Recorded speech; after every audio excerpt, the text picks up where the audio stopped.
पण या गटाचे उमेदवार आदरणीय अश्विनी गणेश शिवटे आणि पूजा सचिन ढेरे आणि भरत विठ्ठल अवतारे हे तिन्ही उमेदवार, आणि या तिन्ही उमेदवारांच्या सोबत जवळजवळ सगळे उमेदवार या तालुक्यातले या ठिकाणी आल्यात. आमच्या काही उमेदवार यावेळी जोरदार टाळ्या होऊन जाऊ, आणि त्यांच्यासोबत असलेले सगळे उमेदवार, या सगळ्या उमेदवारांना शुभेच्छा तुम्ही दिल्या पाहिजे हे सांगण्यासाठी आले. आपल्या सगळ्यांना माहिती आहे की या भागाचं नेतृत्व, या भागामध्ये सातत्यानं ज्या पद्धतीचं विकास काम व्हायला पाहिजे होतं त्या पद्धतीची विकास कामं आज होताना इथं दिसत नाही. प्रत्येक वेळी वेगवेगळ्या स्थित्यंतर होत आहेत, गणित वेगवेगळी होत आहेत, आणि या ठिकाणी ज्या पद्धतीचं स्टेबल नेतृत्व या ठिकाणी निर्माण व्हायला पाहिजे त्या पद्धतीची परिस्थिती निर्माण होत नाही, आणि त्याचा परिणाम म्हणून हा तालुका विकासाच्या बाबतीत सातत्यानं मागे राहतोय अशी परिस्थिती आहे. याचे सगळेजण आपण साक्षीदार. पण मी आज एवढंच सांगण्यासाठी आलो, ज्या निवडणुका त्या आता चालू आहेत, जिल्हा परिषद, पंचायत समिती, या दोन्ही ज्या संस्था आणि त्याच्या पुढची संस्था जी आहे ती ग्रामपंचायत आहे, त्याच्याही निवडणुका भविष्यात आता होणार आहेत. या सगळ्या संस्था ग्राम विकास खात्याच्या अंतर्गत येतात. ग्राम विकास खातं कुणाला आहे? कुणाला आहे का माहिती? कर्मचाऱ्याच्या माणसाने आवाज पण नाही. कुणाला आहे? जयकुमार गोरेला आहे, आणि ते जयकुमार गोरे तुमचा बरोबर आहे. ग्राम विकास खात्याच्या माध्यमातून ह्या सगळ्या संस्था चालतात. जो काही निधी येतो, जे काही काम मंजूर करायचं असतं ते प्रत्येक काम जिल्हा परिषद पंचायत समितीसाठी मंजूर होतं, ते ग्राम विकास खात्यातनं मंजूर होतं, दुसऱ्या कुठल्याही खात्यातनं मंजूर होत नाही. आणि ग्राम विकास खात्यातनं कुठलंही काम मंजूर होत नाही तेव्हा असे जिल्हा परिषद सदस्य, असे पंचायत समिती सदस्य निवडून दिले पाहिजेत की जे डायरेक्ट ग्राम विकास खात्यापर्यंत पोहोचू शकतात, डायरेक्ट ग्राम विकास खात्याच्या मंत्र्यापर्यंत पोहोचू शकतात. जर दुसरा कोणी निवडून आला या ठिकाणी, मला सांगा, आपल्यातलं मुख्यमंत्री सडक योजना ग्राम विकास खात्याकडे, प्रधानमंत्री सडक योजना ग्राम विकास खात्याकडे, 30-54 रस्ते ग्राम विकास खात्याकडे, 50-54 रस्ते ग्राम विकास खात्याकडे, 25-15 जे अंतर्गत रस्ते गावातले होतात ते ग्राम विकास खात्याकडे, गटर बांधायचं ग्राम विकास खात्याकडे, ग्रामपंचायत कार्यालय बांधायचं ग्राम विकास खात्याकडे, गावातलं शाळा बांधायची ग्राम विकास खात्याकडे, घरकुल बांधायचं ग्राम विकास खात्याकडे, महिलांचं बचत गट उमेद ग्राम विकास खात्याकडे. जे सगळं गावाच्या विकासासाठी आवश्यक असतं ते सगळंच्या सगळं ग्राम विकास खात्यामधून होत असतं, दुसऱ्या कुठल्याही खात्यातून होत नाही. अगदी छोटी मोठी कामं राहतात, निधी ते कुठून होतात? डीपीडीसीतनं, पालकमंत्र्याकडून. आता तुमचा पालकमंत्री कोण आहे? कोण आहे? आता जयकुमार गोरे पालकमंत्री आहे, तो काम देऊ शकतो ग्रामपंचायतीला, घरटीला. जयकुमार गोरे ग्रामविकास खात्याचा मंत्री आहे, तोच काम देतो इथं.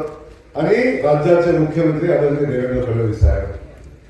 या सगळ्या संस्थांच्या माध्यमातून जर आपल्याला काम करायचं असेल तर भारतीय जनता पक्षाच्या पाठीशी उभं राहायला लागेल.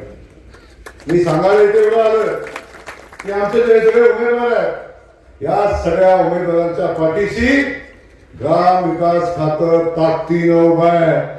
दुसऱ्या कुठल्याही उमेदवाराला इथून निधी मिळणार नाही. एकदा सत्तेच्या प्रवाहाच्या विरोधातला आमदार निवडून दिला, किंबहुना कोण लोकप्रतिनिधी निवडून दिला तर विकासाच्या कामाचा दुष्काळ पडतो, जो आता आपल्याकडे आहे. हा दुष्काळ जर आपल्याला हटवायचा असेल, आपल्याला सुका आणायचा असेल, आपल्या गावखेड्यातली जर कामं करायची असतील तर आपल्याला भारतीय जनता पक्षाच्या आणि आमच्या युतीचे उमेदवार, आमच्या इथे युती आहे संजय मामासोबत, या युतीच्या उमेदवारांना आपल्याला ताकद द्यायला लागेल. द्याल का ताकद? द्याल का नाही? हात वर कराल का? द्यायला लागते ना. आता ताकदीने या सगळ्यांच्या पाठीशी उभं राहावा. मी आपल्याला शब्द देतो, आपल्या गावखेड्यातल्या सगळ्या कारभारी इथं आहेत, प्रत्येक गावातल्या लोकांना माझा शब्द आहे, तुम्ही फक्त कामाचं नाव सांगायचं, तुम्ही फक्त काम सांगायचं आणि ते ग्राम विकास खात्याचा मंत्री म्हणून, पालकमंत्री म्हणून मी करायचं, हा शब्द आपल्याला देण्यासाठी या ठिकाणी आलो. कल्याणच्या पाठीशी, आमच्या सगळ्या जिल्हा परिषद सदस्यांच्या पाठीशी आम्ही ताकदीने उभा आहे हे सांगण्यासाठी या ठिकाणी मी आलो. आपल्याला सांगतो, या तालुक्यातल्या मांगीच्या पाण्याचा विषय आहे. या पाण्याच्या विषयासंदर्भात सातत्याने वादा उठतात आणि आमच्या मांगी भागातल्या लोकांना असं वाटतं की आमचं पाणी कुणीतरी देतंय का, कुणीतरी देतंय का.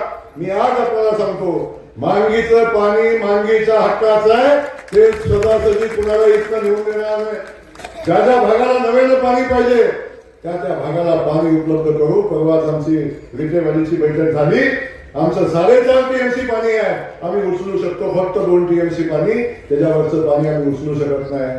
त्या ठिकाणी सुद्धा ते पाणी उचलण्यासाठी आम्ही बैठक घेतली. आता सर्वे चालू आहे आणि त्यासाठी नवीन PDN पाईपलाईन आपण करू आणि इथं पाणी पोचत नाही, ते पाणी पाईपलाईन करून आणू आणि इथल्या जनतेच्या शेताला पाणी देऊ, हे सांगण्यासाठी मी या ठिकाणी आलो. तुम्ही काय आपलं काम आहे?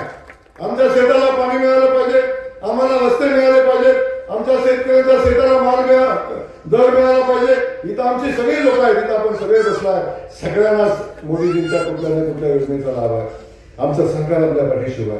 देवेंद्र फडणवीस साहेबांनी मागच्या निवडणुकीच्या वेळी शब्द दिला, भारतीय जनता पक्षाचं सरकार निवडून आणा, तुमच्या सगळ्यांचं लाईट बिल 5 वर्षासाठी माफ करतो. तुम्ही सगळे शेतकरी आहे, लाईट बिल माफ झालं का?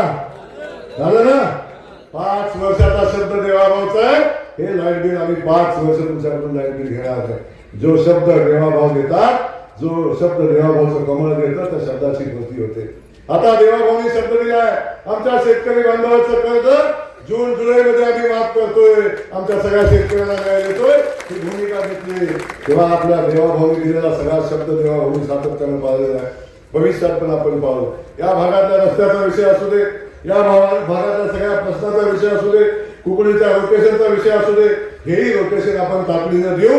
या भागातल्या पाण्याला न्याय देण्याची भूमिका आपण घेऊ. चिंता करू नका, हे सांगण्यासाठी या ठिकाणी आलं. म्हणून आपल्या सगळ्यांना आता लाडक्या बहिणी इथं बसल्यात. मी पुन्हा त्या विषयात बोलणार नाही, पण आमच्या लाडक्या बहिणीला आमचा असा शब्द आहे, आमच्या देवाभाऊचा शब्द आहे. आपल्याला माहिती आहे, मागच्या निवडणुकीच्या वेळी आमच्या देवाभाऊनं शब्द दिला की माझ्या लाडक्या बहिणीला महिन्याला 1500 रुपये देणार. सगळे म्हणजे नाही सांगितले. चालू आहे का लाडकी बहीण? आहे ना? पहिले सक्का भाऊ सुद्धा राखी पौर्णिमेला येताना जेव्हा राखी बांधायला जातात 100 रुपये टाका टाकताना बायकोला 3 वेळा बघतो, 9 टाका टाकतो.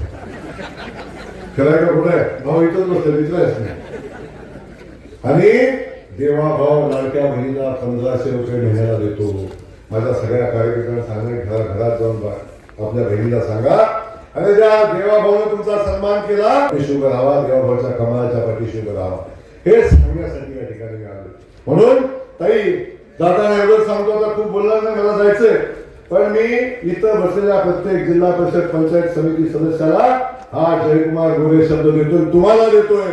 माझा जिल्हा परिषदेचा उमेदवार, आमचा पंचायत समितीचा उमेदवार, या सगळ्या उमेदवारांनी दिलेला प्रत्येक शब्द पूर्ण करण्याची जबाबदारी राज्याचा ग्रामविकास खात्याचा मंत्री म्हणून मी घेतोय, पालकमंत्री म्हणून घेतोय. माझा समोरच्याला सवाल आहे, जर समजा कोणालाच नाही, आता जर समजा चुकून निवडून आलाच तर सांगा, गाव खेड्याच्या विकासाला निधी आणायला जाणार आहे कुणाकडे? कुणाकडे? माझ्याकडे जायला लागेल ना, आणि मी देईन का? असा नाही ना. तर तुम्ही चुकू नका, तुमच्या गावाची कामं चुकू नका, तुम्ही चुकू नका. कमळाच्या पाठीशी राहा. 7 तारखेला कमळाच्या समोरचं बटन दाबा आणि 7 तारखेला कमळाच्या समोरचं बटन दाबण्याची काळजी आपण घेतली. आमचे देवाभाऊ सातत्याने सांगतात, पुढचे 5 वर्ष आम्ही तुमची काळजी करू, आम्ही तुमच्या पाठीशी ताकदीने उभे राहू. हे या निमित्ताने मी आपल्याला सांगतो. पुन्हा एकदा विनंती करतो, 7 तारखेला तुम्ही कमळाच्या चिन्हाचं दुसरं बटन दाबा का सगळे? हात वर करा. हात ज्याने खाली करत नाही ना, हात ज्याने वर केलाय तेव्हा तुमच्या कुलदेवताची शपथ आहे, तातडीने कामाला तुम्ही मत देणार, तुमच्यासाठी नाही, पण तुम्ही प्रत्येकाने धागा मत गोळा करा आणि आपले सगळेच्या सगळे उमेदवार निवडून आणा, त्यांच्या पाठीशी उभं राहा. काही चिंता करू नका, अख्खं सरकार तुमच्या पाठीशी आहे. मी देवाभाऊचा निरोप घेऊन आलोय. अख्खं सरकार तुमच्या पाठीशी आहे, अख्खं ग्रामविकास खाते तुमच्या पाठीशी आहे आणि हा पालकमंत्री तुमचा भाऊ तुमच्या पाठीशी आहे. चिंता करू नका. धन्यवाद. जय हिंद, जय महाराष्ट्र.